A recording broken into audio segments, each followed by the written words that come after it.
এই পার্থিব জগৎ জাস্ট কিছুদিনের জন্য।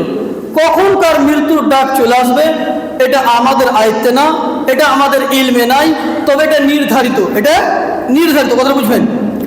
আমাদের যে মৃত্যু হবে এতে কেউ দ্বিমত করতে পারে নাই, এবং এটাও আমরা বিশ্বাস করে নিয়েছি যে মৃত্যুর ডেটটা আল্লাহ রাব্বুল ইজ্জত নির্ধারিত করেছেন, কিন্তু আমাদের জানকারি নাই।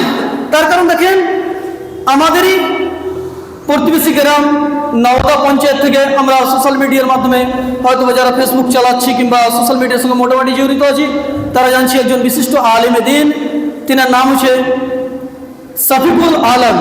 তিনি জাস্ট বিগত 5 দিন পূর্বেকারী ঘটনালেন আমাদের মতোই সুস্থ, কিন্তু আজকে জুমার পরে মাটির টাইম নির্ধারিত করা হয়েছে। আপনারা হয়তো জানেন যারা সোশ্যাল মিডিয়ার সঙ্গে জড়িত।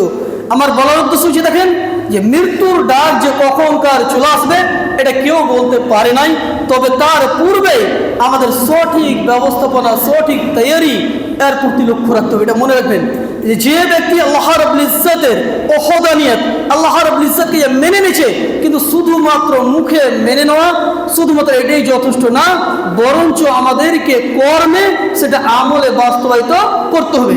তার কারণ